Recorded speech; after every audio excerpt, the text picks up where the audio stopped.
Goldback. It is a monetary system, basically very thin coins. I mean, really thin coins, right? They're basically just a bill. You can stick it in your wallet and then pull them out and use them like you would any other form of cash. So that's why there's different denominations. You can make change. You can also hone in on a price, more specifically when there's a small denomination. But the problem with like a gold coin, for example, being worth about $2,000, I think right now for 1 ounce gold coin, of course, spot's lower than that. But an actual coin, if you get one, you're not going to get one for less than about $2,000. Is that you can't make change for anything smaller than $2,000. I mean, that's all right if you're buying a used car, maybe used car, or a $5,000 used car. It has to be a $2,000, $4,000, or $6,000 used car, right? And that's not practical. You can't, and you certainly can't buy a loaf of bread or whatever. I knew a guy. He said, "I'm not afraid of inflation. I've got a gold bar in my safe." He had like a 12-kilo, British good delivery, one of those. I was just like, oh my gosh, that is a lot of gold, right? But he goes, "I'm not afraid of inflation. It doesn't matter if shit hits the fan because I'm covered." And I said, okay, picture this. Shit does hit the fan and you really need a gallon of milk and a dozen eggs. What are you going to do with a gold bar? You're going to give him a gold bar for a gallon of milk and a dozen eggs? And he goes, "Oh, man.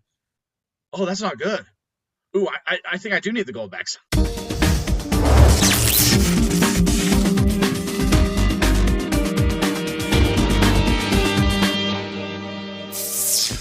Welcome to this RTD interview. Today, I'm excited to have first-time guest, Mr. Benjamin Shaffer. He's a part of the marketing team as well as the Legal Counsel over at Goldback.com. And today, he joins to share his thoughts on the economy, monetary system, as well as the importance of actually putting something physical in your hands that can help protect and preserve your financial future. So, Benjamin, welcome to RTD Interviews. Thank you for having me, Mike. Yes, I appreciate you for taking time to join me. Big fan of your guys' work. And so a part of my motto is encouraging people to get their weight up, but there's all types of ways people can do that now in a more practical and affordable way. So I'm looking forward to talking about the program there. But before we dive down into more detailed information about Goldback, give us a little bit of your background and how you became a part of the team over there. All right. Well, I am an attorney, and originally I was in private practice. I was actually one of the very first businesses that joined the Goldback network as a place where you could pay me for my legal services in Goldbacks. So I made a price list that said, "Hey, don't pay me fiat dollars, pay me gold." And so I signed up my business and did that for a couple of years. But as the project grew and I kept stopping by and getting to know more of the people involved in finding the product, Jeremy Corden, the inventor of the Goldback, he says to me, "Why don't you just work for us, man? Instead of doing divorces and doing adoptions and litigation and stuff like that, it's a hard kind of law, actually, to do the small town lawyer bit that I was doing." And he says, "Why don't you just work for us?" And I was like, "Well, I don't know. Can you afford me?" And he says, "Oh, we can definitely afford you. This Goldback project has taken off like crazy, and we absolutely need more smart people on the team and another lawyer." So Larry Hilton, he's our general counsel, but now I can assist him from time to time and bring the Goldbacks into the world. So that's how I got on.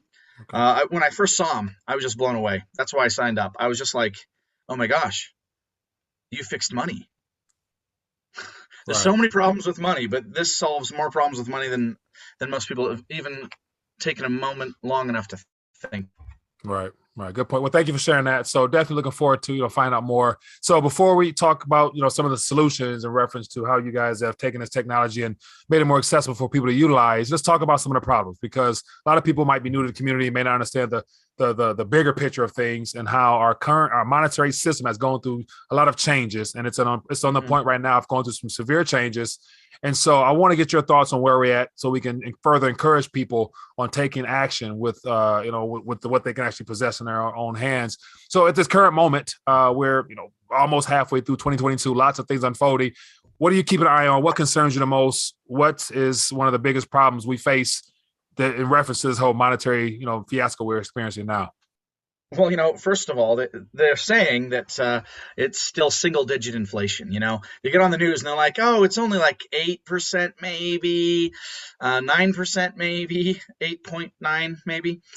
I don't know anything, especially here in Utah. I don't know anything that hasn't gone up by more than 8 or 9%. Everything's gone up by way more than that. They're always just trying to fudge it a little bit. The monetary supply, the dollar supply, has just skyrocketed over the last 5 years or so. And, of course, inflation is the natural outgrowth of that. But even worse, we really put forward our most vulnerable asset in this Russian-Ukraine conflict. The value of the dollar as an international currency. A lot of people don't realize that the vast majority of the U.S. Treasury bonds, the vast majority of the dollar system, right, depends for its value on these large banking institutions, especially central banks of other countries, that buy up huge amounts of these dollars to underwrite, essentially, to make the basic value for their banking. Well, what we've done with the various things with the Russia conflict with Europe and Ukraine is that what we did was we said, oh, well, you can't use the dollar anymore. Well, the problem is if anybody stops using the dollar inflates. And this is out of the control of the Federal Reserve. The Federal Reserve says, let's raise interest rates. This will lower the supply of dollars. Well, they can make interest rates 10,000%. They can make it so that they don't print a single dollar, and we will still have massive inflation right now because central banks are divesting themselves of assets denominated in dollars and diversifying more into other currencies, including Bitcoin, for example. There's already 2 countries that officially recognize Bitcoin as their reserve currency instead of the US dollar. And now we've got the BRIC countries, they call them. For example, they're going to do all their business in rubles and gold with each other.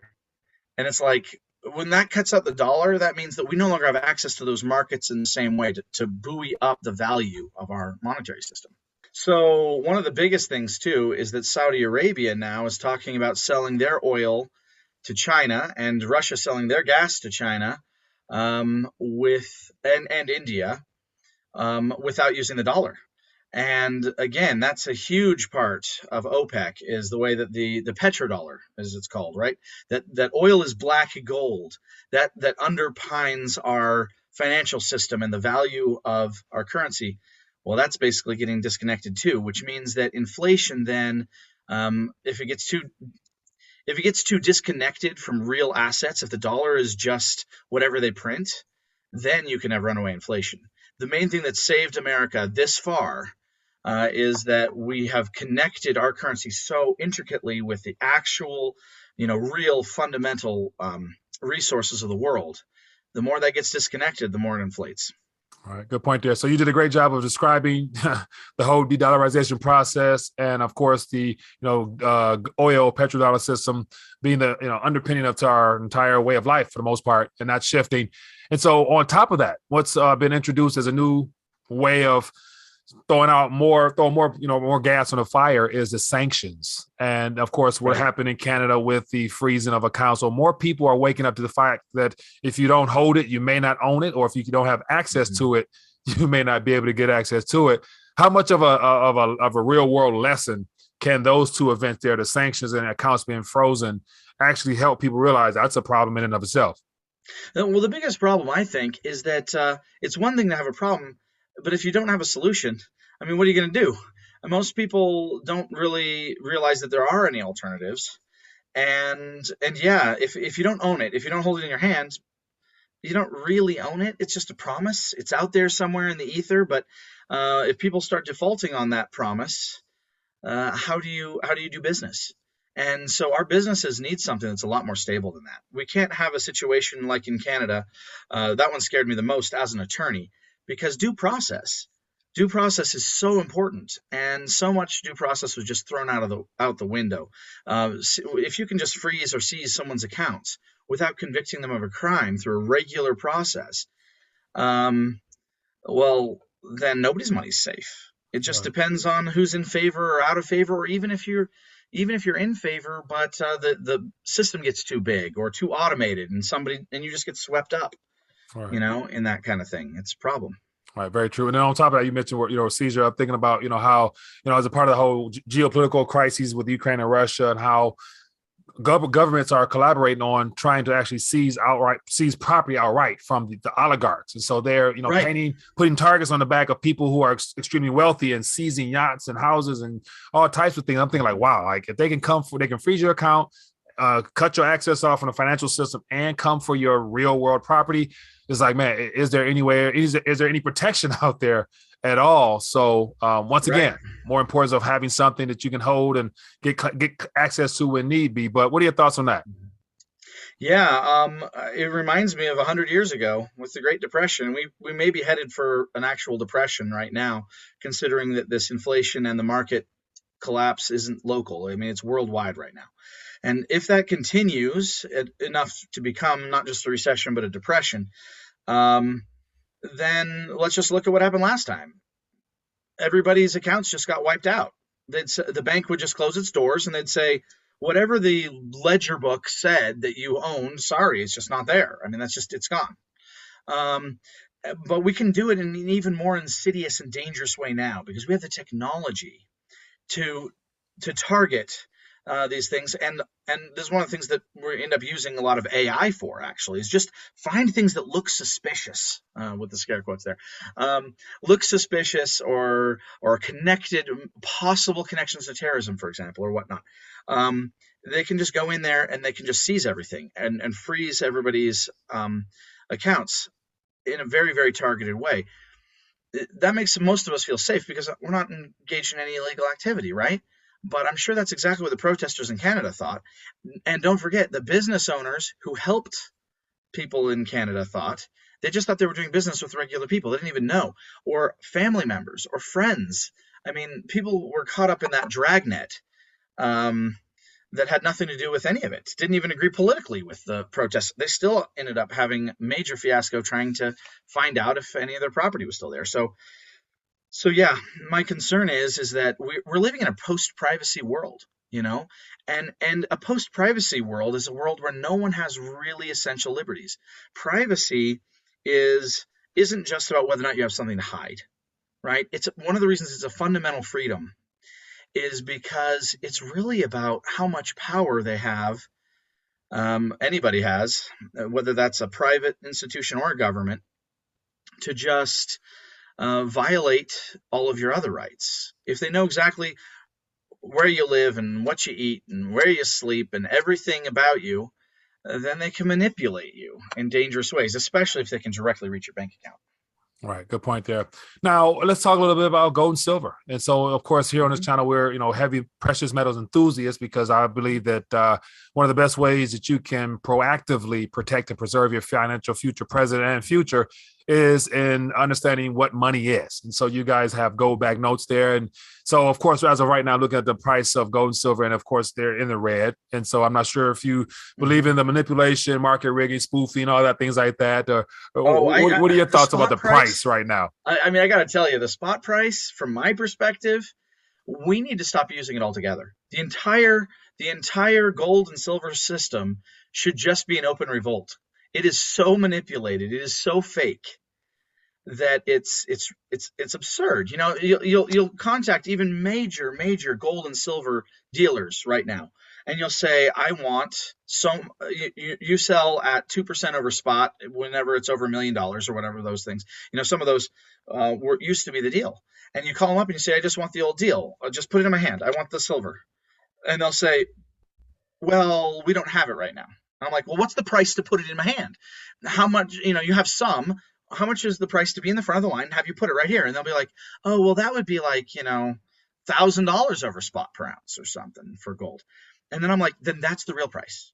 Then spot doesn't mean anything if that's the case, right? And so, yeah, there's part of me that just wants to kick all the speculators out of that calculation and have a bunch of other gold dealers say, no, we're done. We're done with having you jerk us around. We're going to find out what the actual average delivery price is for the real thing in hand. If you want this, not just a promise for it, you want the actual coins. That's the real price. Right. And now it's just a matter, I guess it's a matter of waiting for something to end or something to break, whether it be Yep. intentional or unintentional before there's a true discovery of what the fiat price will be. But even at that point, once we really discover or uncover rather the true value of an ounce of anything, or a tenth of anything, or whatever the weight amount really will be in dollar terms, will you be willing to part ways with it until Right. things happen to blow through and things come out a little bit calmer on the other side, whatever that might look like? So go ahead. The other big problem, of course, is that an ounce of gold, and really even an ounce of silver, is actually just too darn valuable for most transactions. That's actually one of the biggest problems with precious metals. We say we want to go back to a gold standard, or we want to have a better system. The problem is gold and silver coins right now aren't a system. They're an asset, they're a resource, they're a commodity, but they're not a system. And you need a monetary system to really make things work. And that's where I think Goldbacks comes in. Is It's not just, it's a gold-backed monetary system. It is physical gold, but it's also a system. Right. Good point. So since you was holding up the Goldbacks there, do me a favor, for those that may not, be familiar with them. Can you show us a little bit? Let's get into some nitty gritty of that, because those are extremely fascinating, I must say. I actually have one right here myself, but nice. But yeah, the Goldback, it is a monetary system, basically very thin coins. I mean, really thin coins, right? They're basically just a bill. You can stick it in your wallet, and then pull them out and use them like you would any other form of cash. So that's why there's different denominations. You can make change. You can also hone in on a price, more specifically when there's a small denomination. Well, with the one Goldback being worth a little less than $4 right now, that's just the average rate. The market determines that by circulating them and purchasing them. Then you can get down to a price that is $4 roughly in value in small increments like that. And you can always make change in fiat, right? Fiat change if you feel like it. But the problem with like a gold coin, for example, being worth about $2,000, I think right now for 1 ounce gold coin. Of course, spot's lower than that, but an actual coin, if you get one, you're not going to get one for less than about $2,000. Is that you can't make change for anything smaller than $2,000. I mean, that's all right if you're buying a used car, maybe. But it better not be a $3,000 used car or a $5,000 used car. It has to be a $2,000, $4,000, or $6,000 used car. Right. And that's not practical. You can't, and you certainly can't buy a loaf of bread or whatever. I knew a guy, he said, I'm not afraid of inflation. I've got a gold bar in my safe. He had like a 12 kilo, British good delivery, one of those. I was just like, oh my gosh, that is a lot of gold. Right. But he goes, I'm not afraid of inflation. It doesn't matter if shit hits the fan, because I'm covered. And I said, okay, picture this. Shit does hit the fan, and you really need a gallon of milk and a dozen eggs. What are you going to do with a gold bar? You're going to give him a gold bar for a gallon of milk and a dozen eggs? And he goes, oh, man. Oh, that's not good. Ooh, I think I do need the Goldbacks. Because, at first he was thinking, I don't need these. These are such small amounts, right? I got a big amount. No, what you actually need is a small amount if you want to have a system where it actually circulates. Because if we just trade that gold bar, for small things, you can only do one transaction at a time, and and it's just too valuable.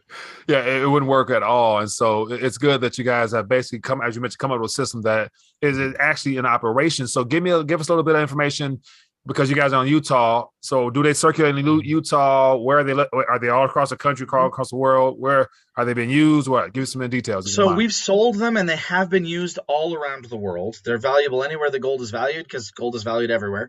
But we do make them specifically as local state currencies. So we have a Utah Goldback, a Nevada Goldback, a Wyoming Goldback, and a New Hampshire Goldback right now. And we're actually coming out soon with other states, but I can't officially announce those until we get to announce those. But we are getting really close with some other announcements. We did announce South Dakota. It's not out yet.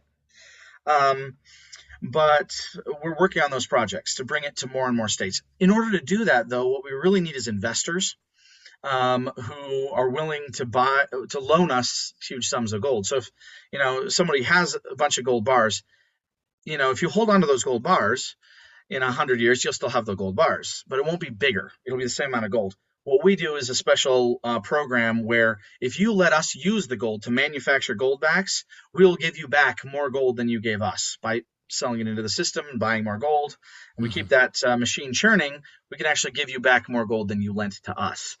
And so that's a program we do so we can launch it in new states. That's one way to get involved. The Mm-hmm. other thing is if you're a business owner or know a business owner, we're collecting business information. This is just one of like the sign-up sheets. But yeah, we take down your info, and then what we do is we build a network of businesses so that if you know, hey, that's a restaurant I like, and I can spend my Goldbacks there, but I'm a tire shop, say, then you know you can take payment in Goldbacks because you know that you can go and buy food at that restaurant you like and that hardware store that you go to and things like that. So they are circulating. We have hundreds of businesses in all the states that we're operating in. Utah's the only one that's gotten to be the largest. It's about 250 businesses in Utah right now, except the Goldback, right at the cash register, just like you would at any other kind of cash.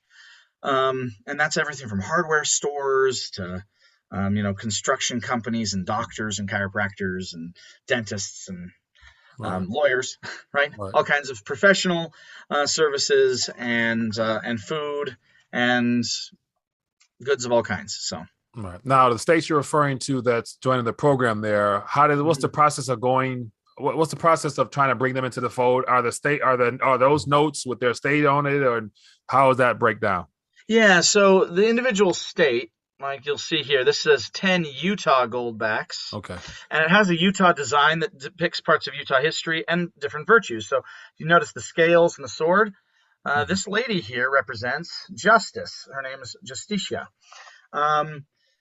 Each state might have its own design, but all the states are interchangeable. If you've got a Nevada Goldback and a Utah Goldback, it doesn't make a difference. It's the same amount of gold. They're all interchangeable. You can think of it like the state quarters. Let's say you have a Louisiana quarter, but you're in Michigan. Well, it's still a quarter, right? Same thing with the Goldback. So they're fully interchangeable, but we are just trying to target individual communities one at a time. And I guess what that really comes down to is it's kind of that direct action strategy. A lot of people have said, well, we need to go back to the gold standard, or we need to be using real money like silver for our money. But how do you do that? You can't just go into the Federal Reserve. There isn't just a giant switch on the wall and be like, oh, we're back on the gold standard. Let's flip the switch. No, they're done. It's not that simple. This is a very complicated problem that we've dug ourselves into, a very deep hole that we've dug ourselves into with our monetary policies. And getting ourselves back out of that and creating accountability can be ugly. Accountability looks like a market correction. Accountability looks like a lot of wealth that people think exists that doesn't exist. It disappears, and we have to get back down to brass tacks. So how do we do that? Well, what we think we do is we take direct action. We build a sound money community within our individual towns and networks. One business might say, I don't know if I should take that. Do my suppliers take that? And I'll be like, well, maybe not yet. But if we sign up one part of a supply chain, then we start working on the rest of the supply chain. And pretty soon you've built a network of businesses using sound money, which keeps everyone accountable to each other to actually give value for things and not just make up money out of thin air. And I think that's really what the point is of having a sound money system is accountability. All right, good point there. Now, as far as the technology in themselves, counterfeits, how do you guys prevent that, keep that? Can you verify it? I think on the crypto space, one of the leading things they love to use is you can verify it. It's publicly legible to see it. How do you guys validate, in case somebody come across, how do you guys, for theft and protection? Yeah, this is actually the best anti-counterfeit currency that's ever been created. It is the most secure ever made. Let's say you're trying to print fiat money. All you really need is the technology to duplicate those images on a similar kind of material, right? So that'd be the same challenge for a counterfeiter of the Goldback. They'd need to find some way to find a similar enough material that it looks, passable. And they would need to be able to print everything that's on it, right? Well, let me tell you why they can't do that. First of all, the technology we use to make this isn't just a foil. It's not just gold leaf. It's something called vacuum deposition. If you flip a Goldback around to the back side, so the front side has printing. You flip it to the back side, you can still see this negative image because the gold coin itself actually has in it embedded. It's shaped. It's three-dimensional. It's thin, but it's three-dimensional. That's because when we create this, it's basically like 3D printing with a laser. We're taking a big, huge plate of gold in a vacuum chamber. We're shining these lasers on it, and then those lasers are picking up and creating a stream or a spray of individual gold atoms. Then we're printing those atoms onto it at an atomic level. That means that the gold itself, as a thin coin, is a coin imprinted with its entire information, including the weight and purity. And every security feature is embedded in the gold itself, right down to the serial number. Now, that can't be done except through our process. The process that we use is proprietary. It's patented. It's a secret that we're very closely holding that's even possible to make these. It's basically a nanotechnology that was being developed for creating tiny nanocomputers and things like that, because you can basically create gold wire with this technology that is 1 atom thick. Okay, similar. This is the most powerful reason why it can't be counterfeited. They would have to make it out of a similar material. I do not know that anybody can create that negative image that's on the back. That just doesn't exist without our technology. Now, let's say, what about the other stuff, though? It's printed with security strips, these tiny micro-printed borders. The serial numbers can be looked up through our assaying processes. None of those things can be photocopied, including like the detail work that goes around the numbers. I don't even know if my camera's really picking it up. Another thing, you put dollar bills into a photocopier and it will reflect because it's made of paper. This doesn't reflect normally. I mean, if you look just even the images on the camera, there's all these shiny reflective spots. You can't even take a decent photograph, let alone a photocopy of a Goldback. So let's say you're a good enough counterfeiter that you can counterfeit any currency in the world. You can counterfeit dollars. You can counterfeit euros. No problem. You can counterfeit Canadian. And so you're like, no, we can totally rip off all of these security features. We can absolutely print that. And then you go, okay, so what do we do? You'd have to print that on plastic. And then you'd have to say, okay, well, now we need to make the gold show through. So we have to laminate something that looks like gold but isn't really gold. Otherwise, it wouldn't really be a fake, right? If they're actually giving you the gold, who cares? So to counterfeit it, they'd have to give you something else. So some kind of a brass or gold-colored foil. Put it next to one of these. You can tell the difference between brass and real gold, first of all. Second of all, let's say they did that. Some kind of gold leaf wouldn't have that design. Let's say somehow they figured out how to do that too. I don't even know what that would look like. I don't even know how they do it. But let's say they did do it. Here's the crazy thing. Hold a 1 and a 10 or a 25 or a 50, especially the bigger denominations, especially it gets more obvious the bigger the difference is. You can tell just from the weight in your hands. This is the only currency in the world that a blind man can not only tell you which denomination he's holding, because they're different sizes and weights, but even a blind man can tell you if it's real or if it's fake. Even a blind person can tell you if it's been counterfeited, because they can feel it. They can feel the weight of gold and the difference that it makes between each bill. And so, let's say that even if they could counterfeit it like so incredibly well, the minute you held one in your hand, you'd be like, wait a second, this doesn't feel right. And you'd know. Right. So, yeah, no one's ever made a counterfeit. I don't think anybody ever will. Of course, that's me throwing down the gauntlet a little bit. Who knows what they might come up with in China. They might try to find some way to debase the metal without it being obvious. But, counterfeiting is actually a major problem in silver and gold coin right now. A major problem. And part of that is because they can put something inside the gold coin. They can have a washer of base metal or something like that, and then put gold around it so that even a metal measurement system, some of these fancy machines that you can have, some of them don't even pick it up. Unless you x-ray all the way through the coin, they wouldn't even pick it up because it is gold on the outside. That's the other security feature, basically. You can't hide anything. You can see the entire surface of the gold metal itself. So, right. So great explanation and very detailed and thorough breakdown of how fine tuned to the very detail everything is there. So you basically said it's a gold coin in paper form, which Yeah, is it's unique. just a So gold coin you can use like paper money. right, Yeah. right. So no, so I think that was a great explanation as to the options and the alternatives out there that people can take advantage of to protect and preserve themselves now and in the future. So when it comes to actually stacking gold and silver physical coins and the actual paper gold back units there, what's the difference? What's some of the benefits and pros cons to doing that? Yeah, so a lot of times people think I need the most gold, the most silver I can get at the lowest price. Doesn't matter what it looks like, doesn't matter what form it's in. I just want to stack as much of it as I can. And there's some good reasons for that strategy, but they're not spendable like that. And so some people will ask, like, why would I buy a gold back? The premium over spot for a gold back is pretty huge. That's true of all fractional gold products. Let's say you're looking at like carat bars or the teeny tiny little gold 1 gram pandas or the PAMF tiny, uh, teeny tiny bars and little things like that. They all have huge premiums. Some of them 600-700% premiums over spot. Our premium is a little less than 100% over spot, but that's still a lot, right? It's still like 70, 80, 90% over spot, depending on the way the market is at the moment.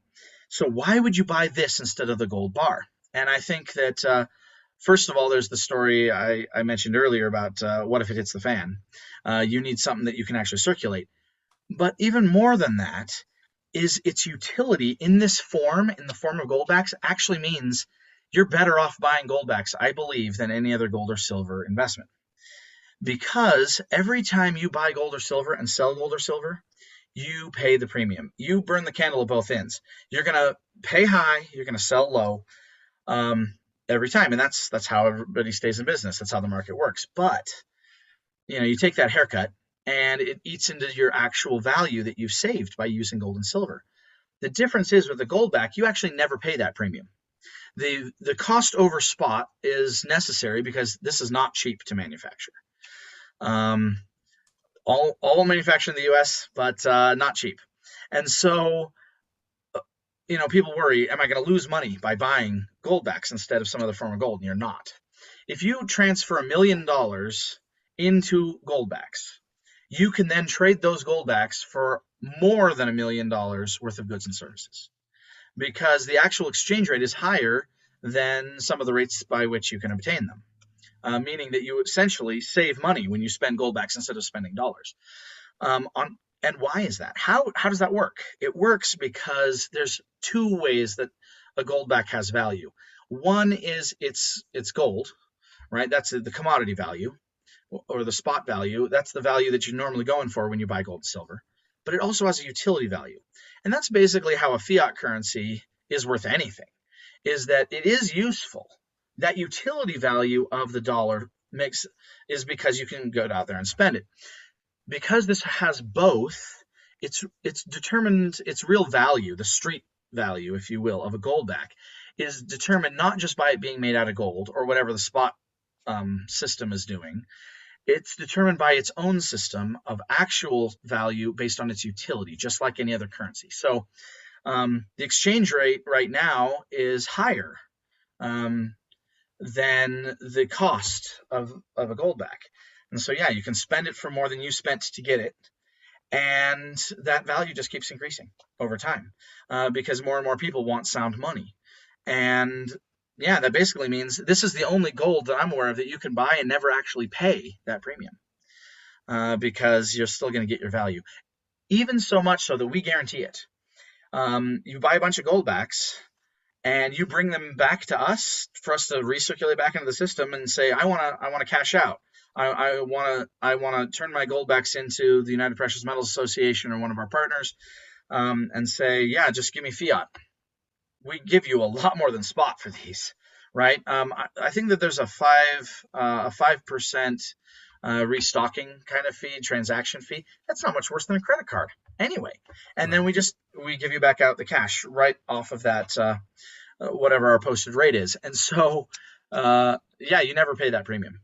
And you can even trade it in for way, way above that, way above any premium or spot price would have been. So Once again, Benjamin, man, I thank you for coming on and sharing your, analysis, thought process, as well as the project there, Goldback.